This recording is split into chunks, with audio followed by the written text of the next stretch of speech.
All right, so we're going to do a little bit of shooting with the MP40 here. It is, of course, simple blowback submachine gun, not much to it. Fantastically smooth and enjoyable gun to shoot. Now, I have kind of messed up my shoulder and voided my own personal warranty, so I am only going to be shooting this sucker from the hip, and then I'm going to hand it off to Carl, who is currently behind the camera, to show us a little bit of shooting from the shoulder. Ready? By the way, I have locked the charging handle up to load a magazine.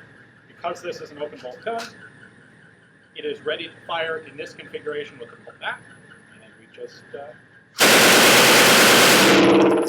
it rip. It's kind of like watering the yard.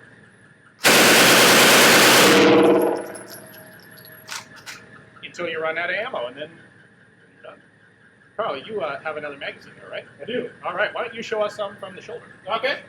So you're extending out the folding stock there. The folding stock is startlingly similar to the Russian underfolder.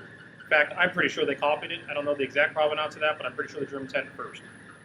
Proper loading procedure, as Ian said, is you lock it back into the safety notch, as it is an open bolt gun. You insert the magazine, you then take it out of the safety notch, let it get on the sear. At that point, you're ready to go. Ready?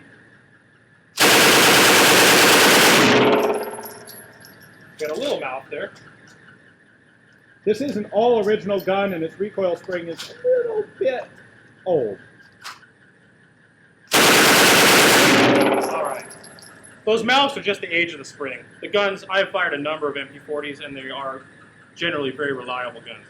I don't know if you can tell when I'm shooting it.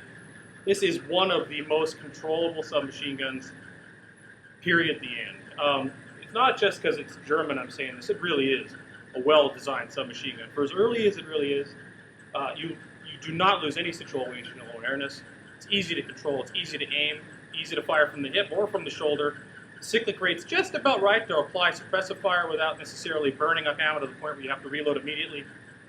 There are many submachine guns that came post-war that, in my opinion at least, do not equal what the MP40 was able to bring to the table. There are, of course, better ones now, but you really still can't go wrong with the MP40 in terms of a 9mm submachine gun. I just love them.